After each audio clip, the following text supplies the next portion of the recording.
Friends, इस video में हम करेंगे कुछ इम्पोर्टेंट पैराग्राफ जो 9th और 10th क्लासेस में मोस्टली आते हैं। तो जो हमारा फर्स्ट पैराग्राफ है वो है how I spend my last Sunday, कि जो मैंने अपना पिछला संडे है वो किस तरीके से बिताया। तो last Sunday we went out on a picnic, हम एक पिकनिक पर गए। We went to Badkhal lake, जो बडखल झील है वहाँ पर गए थे। This lake is situated near Faridabad, Faridabad के पास ये स्थित है। झील, लेक होता है झील, सिचुएटेड मतलब स्थित होना। This is a natural lake among rocks, चट्टानों में से निकलती हुई ये एक प्राकृतिक झील है। It is very deep and wide, गहरी भी है और वाइड चौड़ी भी है। The Haryana government has developed the lake and the area around it into a fine picnic spot. जो हरियाणा सरकार है उन्होंने इस झील का विकास किया है, इस एरिया का विकास किया है और इसके आसपास के एरिया को एक बहुत ही अच्छा पिकनिक स्पॉट उन्होंने बनाया है। I went to the lake with my friends, अपने फ्रेंड्स के साथ लेक गया। There is a facility of boating, boating की फैसिलिटी भी है क्योंकि लेक है तो पानी है, तो वहाँ बोटिंग की भी फैसिलिटी है। We took 3 boats and did a lot of boating on the lake, हमने 3 बोट ली और जो लेक थी उसमें हमने खूब सारी बोटिंग की। One of my friends had a good camera with him, मेरे एक मित्र के पास एक अच्छा कैमरा था। ही टुक अवर स्नैप्स इन वेरियस पोजेज, अलग अलग पोजेज में उसने हमारी कई स्नैप्स ली, तस्वीरें ली। There is a very good restaurant on the bank of this lake, इस झील के किनारे एक बहुत ही अच्छा रेस्टोरेंट था। This is run by the tourist department of Haryana, Haryana का जो टूरिस्ट डिपार्टमेंट है वो इसे चलाता है रेस्टोरेंट को। In the afternoon we took our meals in the restaurant, इस रेस्टोरेंट में हमने हमारा जो दोपहर का भोजन था वो किया। Then we took rest on the lawns, जो वहाँ लॉन थे, उद्यान थे, वहाँ हमने आराम किया। अ friend of mine saying songs, मेरे एक मित्र ने गाना गाया। आई सेइंग अ गज़ल, मैंने गज़ल गाई। After some time we took a walk around the lake, कुछ टाइम के बाद, कुछ समय के बाद हमने लेक के चारों ओर सैर की। In the evening we came back, शाम को हम घर वापस आए। I will never forget that pleasant Sunday, मैं कभी भी ये सुहावना संडे या खुशनुमा संडे कभी नहीं भूलूँगा। सेकंड जो हमारा टॉपिक है वो है recent floods in our state, कि हमारे स्टेट में, हमारे राज्य में अभी अभी जो है वो फ्लड होता है, बाढ़ आई थी, तो उसका क्या प्रभाव हुआ था, क्या इफ़ेक्ट पड़ा था स्टेट पर, स्टेट के लोगों पर, एनवायरनमेंट पर। तो इसमें क्या है कि last year the monsoon in Haryana was in a great fury, कि जो मॉनसून था वो बहुत ही भयंकर था हरियाणा के अंदर पिछले साल। It rained continuously and heavily for 15 days, लगातार 15 दिन तक भारी बारिश वहाँ पर होती रही। This caused floods everywhere in Haryana, और लगातार 15 दिनों तक अगर तेज़ बारिश होगी तो जाहिर सी बात है कि फ्लड्स आएंगे, बाढ़ आ जाएगी। तो इसी कारण हरियाणा में जो है वो हर जगह बाढ़ आई हुई थी। Many villages were affected by this floods, कई सारे गांव जो थे वो प्रभावित हुए बाढ़ के कारण। The standing crops were ड्रॉन्ड in water, जो फसलें खड़ी हो गई थी, तैयार हो गई थी करने के लिए, वो पानी में बह गई। Many mud houses fell down, जो मिट्टी के बने हुए घर थे वो गिर गए। The condition was not much better in the cities, गांव की तरह ही जो शहर थे उनमें भी जो कंडीशन थी, स्थिति थी, वो अच्छी नहीं थी। The road and railway traffic was disturbed, जो सड़कें थी या रेलवे ट्रैफिक था वो बाधित था। ट्रीज वर अपरूटेड, जो पेड़ थे वो उखड़ गए थे। In many villages people passed their time on house tops और ऑन द ट्रीज, लोगों ने गांव में कई लोगों ने गांव में क्या किया, अपना जो टाइम पास किया वो या तो घर की छतों पर या फिर पेड़ों के ऊपर बिताया। Many people died of hunger, कई सारे लोग थे ऐसे जो भूख के कारण मर गए। अ great number of cattle died, बहुत सारे पशुओं की जान चली गई इसमें। वाटर डिजीज स्प्रेड एवरीवेयर, पानी से होने वाली जो बीमारियां थी वो हर जगह फैल गई थी। The government rushed help to the people caught in the floods, जो लोग बाढ़ में फंस गए थे सरकार उनकी हेल्प करने के लिए दौड़ी। The army was called to help the civil officers, जो सरकारी अधिकारी थे उनकी हेल्प के लिए आर्मी को बुलाया गया। फूड पैकेट्स वर ड्रॉप्ड बाय एरोप्लेन ऑल्सो, जो एरोप्लेन्स थे उनसे फूड के पैकेट्स, भोजन के जो पैकेट थे वो नीचे गिराए गए, लोगों तक पहुंचाए गए। Many people were taken to safe places, कई लोगों को सुरक्षित स्थानों पर भी पहुंचाया गया। But the sight of the flood was unbearable, लेकिन जो ये बाढ़ का दृश्य था वो असहनीय था, अनबियरेबल था, मतलब इतना दर्दनाक था कि देखने लायक वो नहीं था। उसके बाद जो हमारा नेक्स्ट टॉपिक है वो है a visit to historical place, ऐतिहासिक स्थान पर जो विजिट है, हिस्टोरिकल प्लेसेस, वहाँ की विजिट के बारे में बताना है कि वहाँ जाकर आपने क्या देखा। कहते last year I went to Agra with one of my friend, कि अपने एक मित्र के साथ मैं आगरा गया last year. We saw many buildings there, हमने कई सारी बिल्डिंग्स देखी वहाँ पर, इमारतें देखी। We went to see the Red Fort and buildings at Fatehpur Sikri, हमने लाल किला और फतेहपुर सिकरी की इमारतें देखी। But I was charmed by the beauty of the Taj Mahal, लेकिन मुझे किसने आकर्षित किया, चार्म्ड होता है आकर्षित करना, ताजमहल की जो सुंदरता थी उसने मुझे आकर्षित किया। We saw the Taj in a full moon light, पूरे चांद की रोशनी में मैंने ताजमहल को देखा। दिस ग्लोरियस बिल्डिंग, ये जो भव्य इमारत थी वो शाइनिंग ब्यूटीफुली, बहुत ही सुंदरता के साथ चमक रही थी। इनसाइड द ताज, ताज के अंदर देयर आर ग्रेव्स, ग्रेव्स होता है कब्र, of Shah Jahan and his queen Mumtaz Mahal, Taj Mahal के अंदर शाहजहां और उनकी रानी मुमताज़ महल की कब्र है। Shah Jahan built this great building in memory of his queen, अपनी रानी की याद में शाहजहां ने ये महान इमारत बनवाई थी। When he died, जब वो मर गया, he was also buried in the ताज, उसे भी buried मतलब दफना दिया गया, ताजमहल में दफना दिया गया।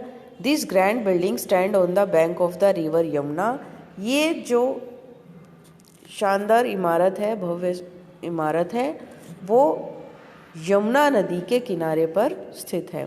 The marble for the Taj Mahal was brought from Rajasthan, और जिस मार्बल से ताजमहल को बनाया गया था वो राजस्थान से लाए गए थे marble. Every year a great number of tourist from all over the world come to see the Taj Mahal, बड़ी संख्या में जो टूरिस्ट होते हैं वो पूरे संसार से ताजमहल को देखने आते हैं। The Agra city itself is not beautiful, कहते हैं कि आगरा शहर जो है वो खुद इतना सुंदर नहीं है। The streets of the old city are narrow and dirty, जो पुराना शहर है उसकी गलियां जो हैं वो नैरो, एक तो भीड़ी है, संकीर्ण है, एंड डर्टी और गंदी है। But Agra is world famous because of the Taj Mahal, लेकिन आगरा जो संसार में प्रसिद्ध है वो किसके कारण है, because of the Taj Mahal, Taj Mahal के कारण है। उसके बाद जो हमारा नेक्स्ट टॉपिक है वो है विजिट टू हिल स्टेशन, कि किसी हिल स्टेशन पर आप जाते हो तो वहाँ का जो सीन कैसा होता है।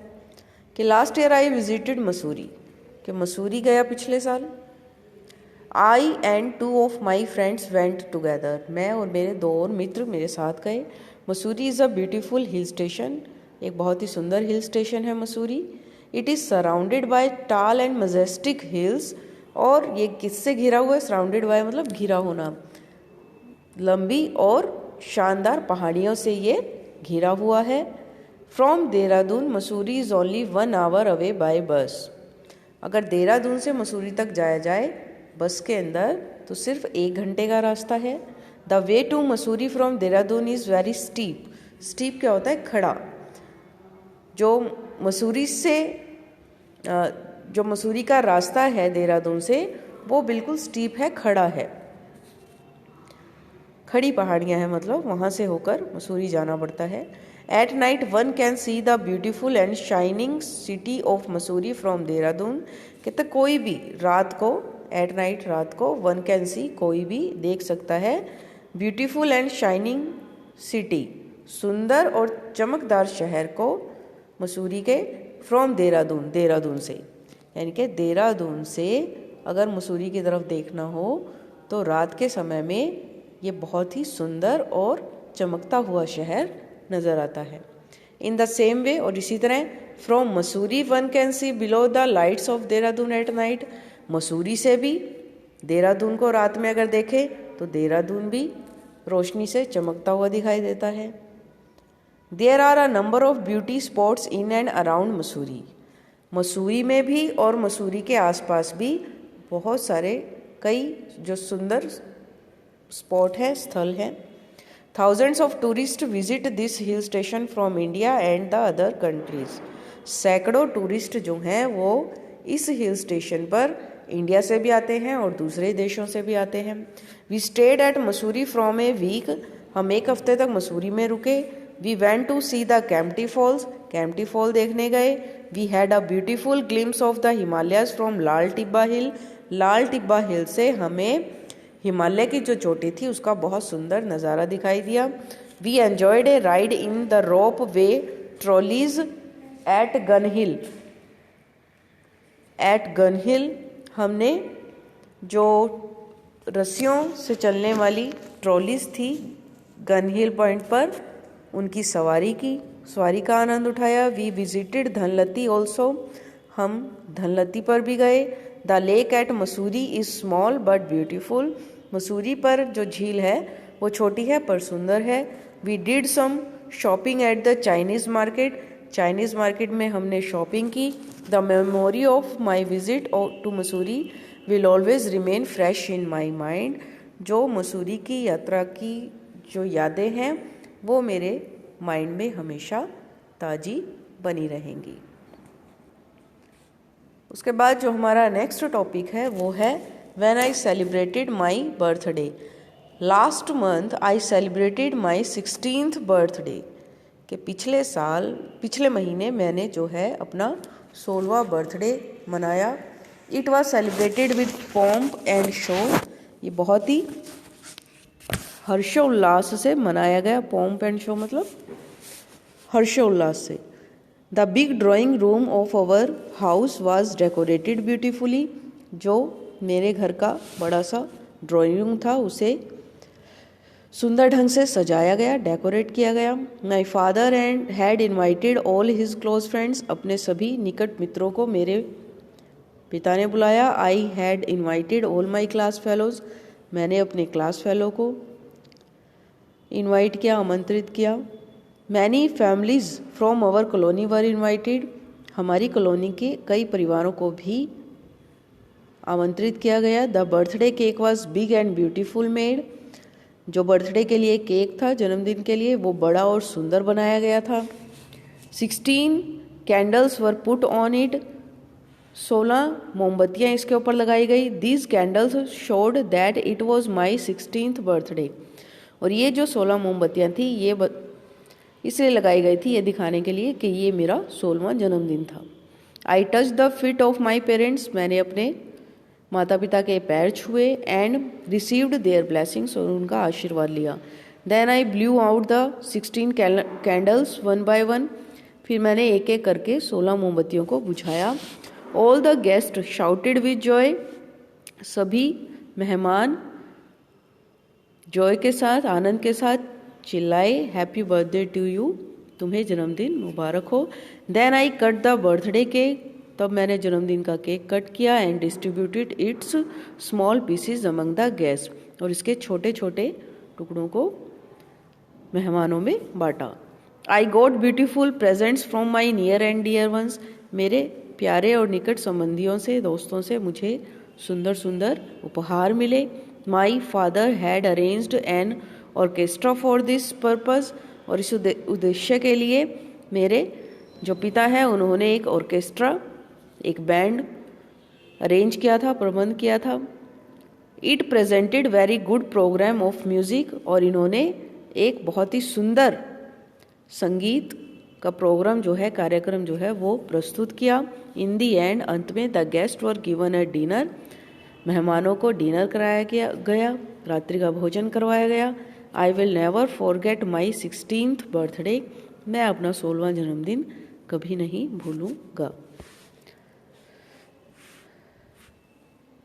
उसके बाद जो नेक्स्ट टॉपिक है वो है हमारा माई visit to a zoo. Last Sunday I happen to visit Delhi, पिछले संडे मैं दिल्ली गया। There I went to see the zoo, वहाँ मैंने चिड़ियाघर देखा। I went there with my uncle, वहाँ मैं अपने अंकल के साथ गया था। The zoo in Delhi is one of the biggest जू इन एशिया, एशिया में दिल्ली का जो जू है वो एशिया का एक बड़ा जू है। It is situated near the old fort, पुराने किले के पास स्थित है। We entered the zoo, as we entered the zoo first of all we saw birds, जैसे ही हमने जू में एंटर किया सबसे पहले हमने बर्ड्स देखे, पक्षी देखे। There were many kinds of birds, कई तरह के पक्षी थे वहाँ पर। Some of them were beautiful and rare, कुछ सुंदर थे, बहुत सुंदर थे और दुर्लभ थे। In the beginning there were water birds, शुरुआत में वहाँ पानी वाले बर्ड्स थे, पक्षी थे। Then other kinds of bird, उसके बाद दूसरी प्रकार के पक्षी थे। We saw ducks, geese, swans, parrots, crane, herons, peacocks and many other birds, ये कुछ बर्ड्स के नेम हैं, दूसरे बर्ड्स के नेम भी आप लिख सकते हो इसमें। Then we saw the wild beast, फिर हमने जंगली जानवर देखे। We saw lions, tigers, rhinos, bears and wolves, ये जंगली जानवरों के नाम है। We enjoyed an elephant ride also, हमने एलिफेंट की सवारी का भी आनंद उठाया। इन अ बिग पॉन्ड, एक बड़े से पॉन्ड में, तालाब में। There were hippos also, there big mouth were fearful to look at, उनके जो बड़े से मुंह थे वो देखने पर बहुत भयंकर लग रहे थे, डरावने लग रहे थे। There is a separate enclosure for snakes, एक अलग से बाड़ या दीवार भी बोल देते हैं एनक्लोजर को, स्नेक्स के लिए बनाई गई थी। Some of these snakes looked fearful, कुछ जो सांप हैं वो बहुत ही भयंकर डरावने लग रहे थे। We also saw huge crocodiles and alligators, alligators होता है घड़ियाल, हमने विशाल मगरमच्छ और घड़ियाल देखे। We came back in the evening, और हम शाम को वापस आए। आई होप कि आपको ये सारे जो पैराग्राफ हैं वो अच्छे से समझ में आए होंगे। Thank you.